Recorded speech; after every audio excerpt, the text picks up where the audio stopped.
notre chaîne YouTube, vous qui êtes passionnés de l'univers. Je suis ravie de vous retrouver pour notre 4e émission. Alors la dernière fois, nous avions parlé des mystères de l'espace. Et bien cette fois-ci, nous allons aborder un thème intéressant qui est le Big Bang classique. Mais avant toute chose, nous allons retrouver Monsieur Cosentino pour notre Flash Info. Monsieur Cosentino, ravi de vous retrouver pour notre 4e émission. Alors, quelles sont les nouvelles que vous allez nous annoncer aujourd'hui concernant notre Flash Info? Merci. Eh bien, on va revenir rapidement sur cette fameuse énigme de la matière noire.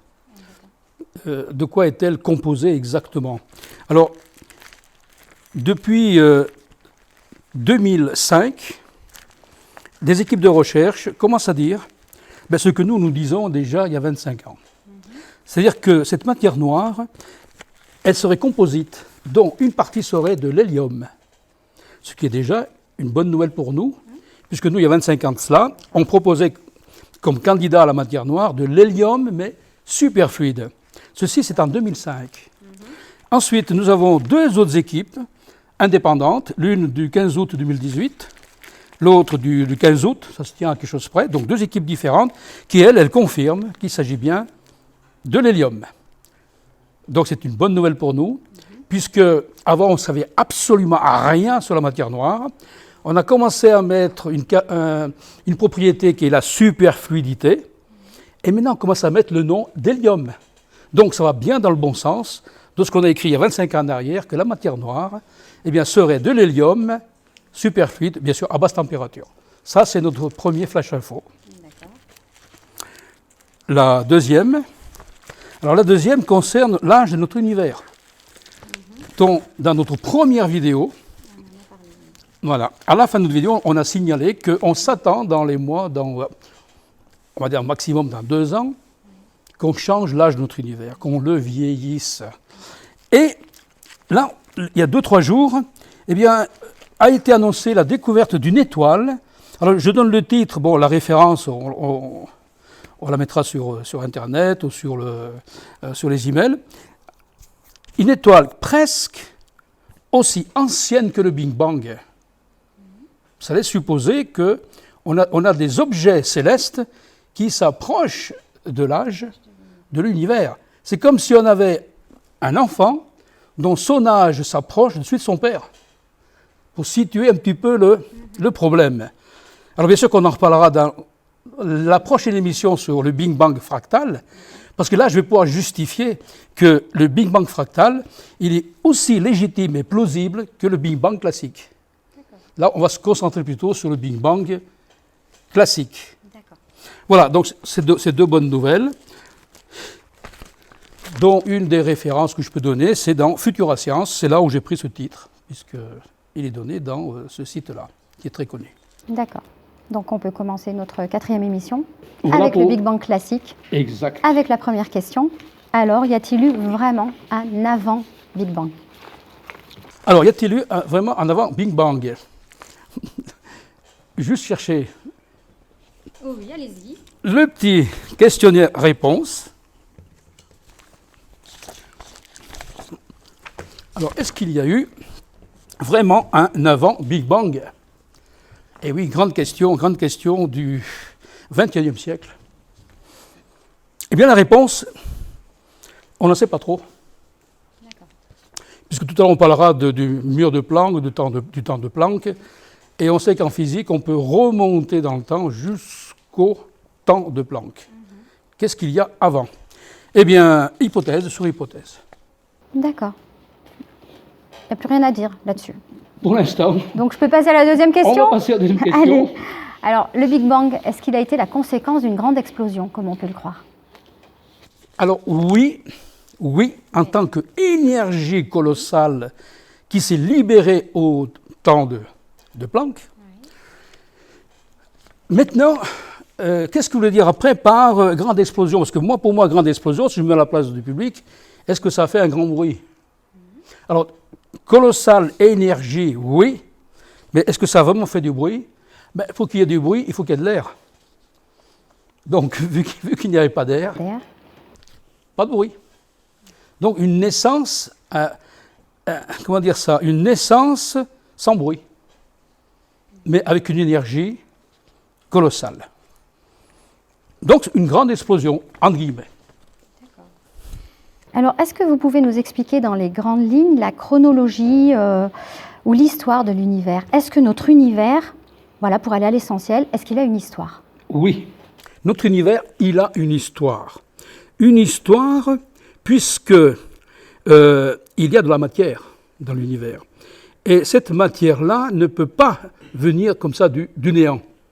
Donc il a fallu un début, une évolution, et ce qu'on constate aujourd'hui.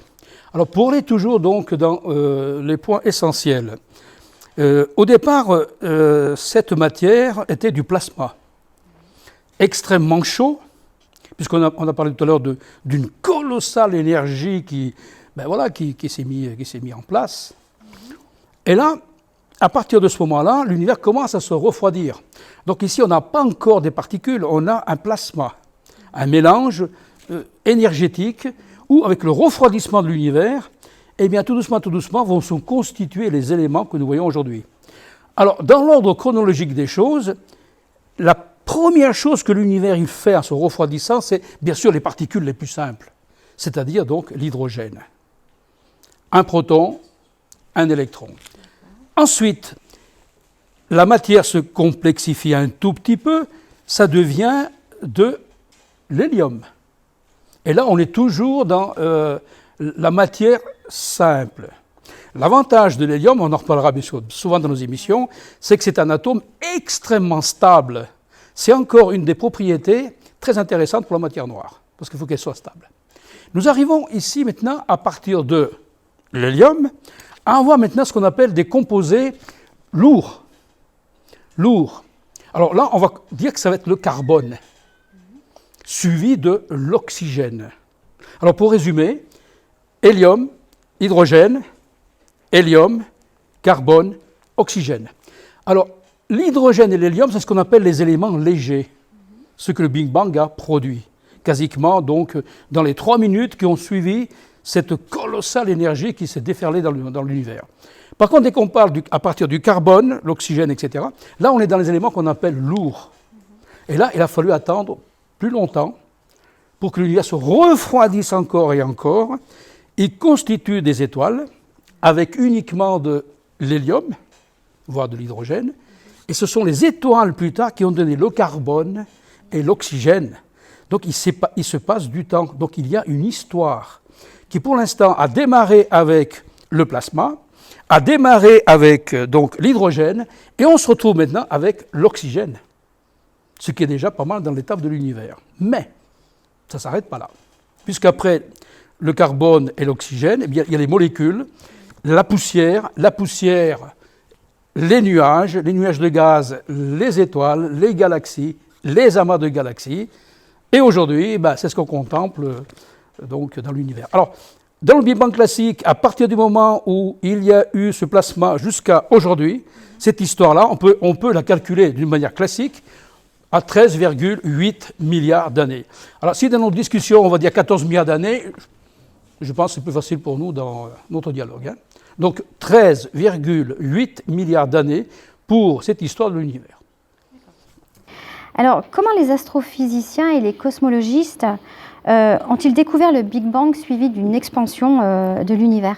Alors là, nous sommes avant donc, le XXe siècle, donc avant on va dire, les travaux d'Einstein, et l'idée courante, c'est que l'univers était immuable. C'est-à-dire qu'il a tout le temps existé, pas de début, pas de fin. Donc c'est un univers on ne peut pas dire non plus statique, mais stationnaire. C'est vrai qu'il ne faut pas confondre les deux mots, parce que statique et stationnaire, il y a une petite différence. Si je dis que, par exemple, un système est statique, c'est qu'il ne bouge pas. Alors qu'un système qui est stationnaire, il y a une petite nuance, c'est que si l'univers serait stationnaire, ça n'empêche pas qu'il soit en expansion. Du coup, la masse volumique diminue, mais le vide compense la densité de manière à ce que la densité soit constante.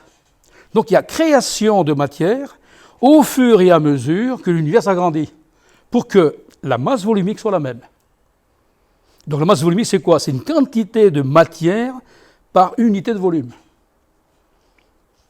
Maintenant, si je dis un univers statique, ben, comme son nom l'indique, il est figé. Il n'y a pas d'expansion. Donc du coup, la masse volumique n'a pas besoin de changer. Donc ça n'a pas besoin de changer, pas besoin de création de matière. Univers statique, univers stationnaire. Et puis voilà que maintenant, on arrive avec Einstein, il a son modèle d'univers. Alors là, il faut que je précise qu'au départ, Einstein, lui, donc il avait un modèle dynamique, un modèle en expansion. Bon, il trouve ça un peu bizarre parce que lui, il aurait bien voulu que l'univers soit statique. Pour des raisons philosophiques, pour des raisons, donc... il dit, mince, j'ai un modèle d'univers qui est en évolution, donc il y a une histoire. Je vais me renseigner auprès des astronomes pour voir si mon modèle est bon. Il se renseigne auprès des astronomes, et puis on leur dit, écoutez, pour nous, les galaxies ne bougent pas. À l'époque, nous sommes donc dans les années 1920-1930. Il dit, mince alors, pour les astrophysiciens, l'univers ne bouge pas. Moi, j'ai un modèle qui bouge. Il introduit donc une constante cosmologique, il introduit une force contraire à la gravitation pour avoir un univers statique. Ça semble tout à fait plausible. Et son ajout de constante, elle est légitime. Donc il a un univers statique. OK. Et puis voilà qu'arrive 1929, Edwin Hubble, dans son observatoire, ben lui, il dit les galaxies, ça bouge, elles s'éloignent les unes des autres. Einstein s'est dit, bah zut alors, moi qui avais un modèle en expansion, je l'ai bloqué, maintenant il faut que je le débloque. Donc voilà, il débloque. Donc il enlève la constante cosmologique. Alors maintenant, jusqu'à là, on est toujours dans la théorie. Voilà que maintenant, pour répondre à la question, la découverte du Big Bang, c'est qu'en 1964, deux spécialistes en radio, eh bien, observent que partout dans le ciel, à l'est, à l'ouest, au sud et au nord, il y a dans le ciel une température identique. Alors je vais aller aux valeurs les plus importantes, à 3 degrés Kelvin. En somme, c'est comme si le ciel, partout, bien sûr en dehors de l'atmosphère, il était à moins 270 degrés Celsius. Et cette température homogène. Ils se sont dit, mais d'où vient cette température homogène, quelle que soit la direction dans laquelle je regarde. Eh bien, au fil des recherches, ils se sont rendus compte que ce rayonnement extraterrestre, extrêmement froid, c'est la relique, c'est la température fossile qui nous vient du fameux plasma, qui s'est refroidi et qui nous entoure. Donc du coup, comme cette température-là a été prévue dans le cadre d'un modèle du Big Bang, mais du coup on s'est dit, voilà, on a amené à l'observation qui nous démontre que le Big Bang est une théorie qui tient la route. Donc voilà pour la découverte du Big Bang suite à cette température de l'univers. Du coup, l'expansion de l'univers, c'est une évidence parce qu'elle fait partie du modèle. D'accord. Alors, il y a une question que beaucoup de personnes se posent. Dans quoi l'univers est-il en expansion et est-ce qu'il y a quelque chose qui entoure l'univers? Et oui, voilà la question. Est-ce que l'univers est le contenu ou est-ce qu'il est le contenant? La logique voudrait que l'univers soit le contenant. Seulement, comment s'imaginer un univers qui soit le contenant? D'autant plus qu'il est en expansion. Si je dis que quelque chose s'agrandit, il faut bien que ça s'agrandisse dans quelque chose. Si ce quelque chose est l'univers lui-même, ça fait un peu problématique. Alors là, je vais répondre d'une manière très simple. On est dans des modèles purement mathématiques. Alors, rien n'empêche que notre univers soit vraiment un contenu, et non pas le contenant. S'imaginer un univers qui soit donc le contenant, il faudra ajouter non seulement les 3 dimensions d'espace, mais et bien sûr le temps, ça fait 4, il faut en ajouter une 4e. C'est-à-dire qu'il faudrait avoir 4 dimensions d'espace et une dimension de temps. Mais comment s'imaginer un univers à 4 dimensions d'espace? Nous, on connaît le X, on connaît le Y, on connaît le Z. Ben, c'est le fameux volume. On connaît la largeur, la longueur, la hauteur. Est-ce qu'on peut ajouter une 4e dimension? Alors, en physique, non, aucun sens. En maths, oui. Donc, c'est les mathématiques qui vont nous dire que l'univers, il est à la fois le contenant et le contenu. Donc, finalement, il n'y a rien. Alors, bon, là, on répète, hein, ce sont le langage des mathématiques qui n'est pas nécessairement le langage de la physique. Donc, pour moi, on est dans la pure spéculation, puisque rien n'empêche qu'un univers soit unique et soit donc le contenu, et non pas le contenant. Mais ça, on en parlera au Big Bang fractal, où on va se poser la question, est-ce que le Big Bang a donné naissance à un univers ou à deux univers? Et là, cher public, voilà, avec notre vidéo numéro 5, eh bien, on va commencer à rentrer dans le cadre de mes recherches, puisque pour l'instant, on donne bien sûr la parole au Big Bang classique. Donc voilà, donc pour résumer, on a bien un modèle mathématique qui n'est pas nécessairement un modèle physique, et rien d'exclut un univers, qui soit donc le... D'accord. Alors, notre univers, il va se dilater, se contracter éternellement qu'est-ce que vous en pensez? Alors, tout dépend d'un paramètre. Tout dépend d'un paramètre, c'est-à-dire tout dépend du contenu de l'univers. Est-ce que l'univers, on a parlé tout à l'heure de cette masse volumique, qui est la quantité de matière dans une unité de volume. Si je prends par exemple un mètre cube, si je dis par exemple, voilà, il y a un atome par mètre cube, l'univers est trop léger. Donc là, il risque de partir en expansion indéfinie. D'où la température n'arrêtera pas de descendre vers l'ultra-froid. Mais là, si dans ce mètre cube, il y a, par exemple, 3 atomes par mètre cube, donc on comprend ici que l'univers est déjà plus lourd. Là, on peut avoir un modèle critique. Pourquoi? Parce qu'après, on va parler d'un mètre cube de 5 atomes. Là, l'univers est trop lourd. Alors, dans le cas d'un atome par mètre cube, l'univers est trop léger, donc il part en expansion indéfinie. Dans le cas d'un univers, on va prendre à 5 atomes, trop lourd. Donc là, il va s'agrandir, il va être en expansion pendant un moment, il va s'agrandir pendant un moment, et puis à un moment donné, comme une pierre qu'on jette, elle va s'arrêter, elle va tomber. Eh bien, l'univers, qu'est-ce qu'il va faire? Il va s'expandre, il est trop lourd, il va s'arrêter, et il va retourner à la case départ au Big Bang. Trop lourd. Et puis 3 atomes par mètre cube, là, c'est ce qu'on appelle la masse volumique critique. C'est-à-dire que là, l'univers, il peut être statique. Mais il faut y ajouter des phénomènes quantiques qu'on verra dans le Big Bang fractal. Je languis cette vidéo numéro 5. Il va arriver. Beaucoup de nouveautés, beaucoup de nouveautés. Voilà, donc finalement la question est celle-ci. Alors aujourd'hui, le consensus veut que l'univers soit non seulement en expansion, mais en expansion accélérée. J'ai fait un petit schéma donc, on en parlera tout à l'heure. Peut-être sur le coup d'en parler à la fin. Ça résumera un petit peu notre conversation. Donc, on est plutôt dans un modèle d'univers à expansion accélérée. C'est-à-dire pendant un temps, il a été une accélération normale, voire même un petit ralentissement, et il est parti donc en accélération. On peut se simuler dans une voiture où on démarre donc assez vite, puis après on prend une vitesse de croisière, puis tout d'un coup on accélère. Voilà. Donc pour l'instant, on est plutôt dans un consensus d'univers en expansion éternelle. Donc refroidissement donc vers le zéro Kelvin, là c'est la mort thermique par la congélation de l'univers. Il y a beaucoup de choses à dire.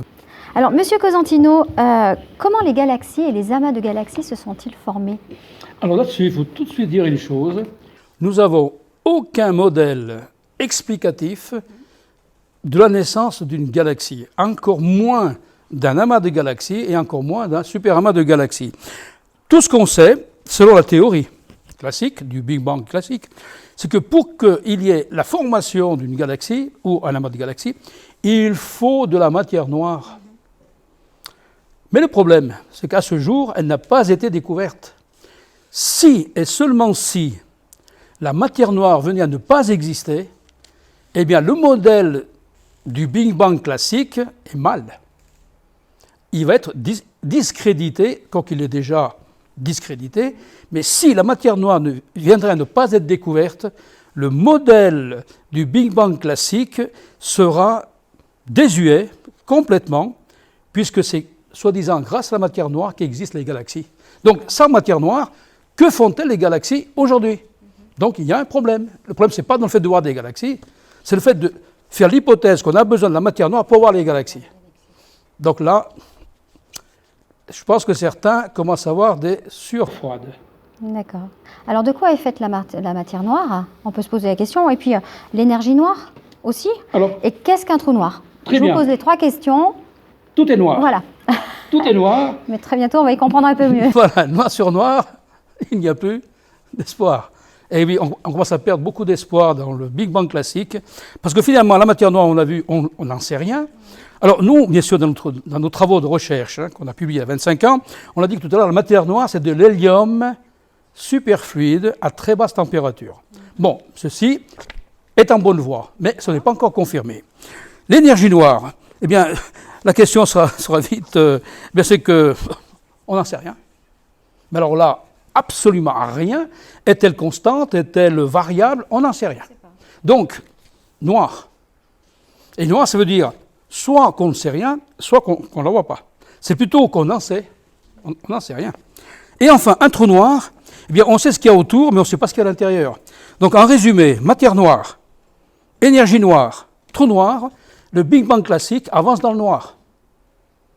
Et si on fait la somme de ces trois constituants, on est à peu près à 95% d'une masse de l'univers qui est noire, qu'on n'en sait rien. Donc 95% d'ignorance, 5% de lumineux. D'accord, donc on reste dans le noir. On reste dans le noir.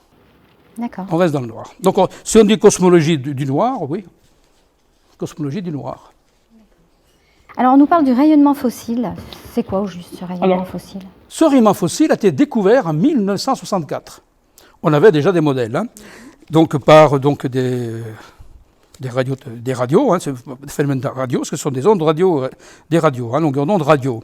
Alors ce rayonnement fossile, c'est ce qui nous vient du Big Bang, puisque de 3000, on parle pour l'instant de 300 000 ou 400 000 ans après le Big Bang, c'est là qu'est parti le rayonnement fossile, ce qu'on appelle les photons.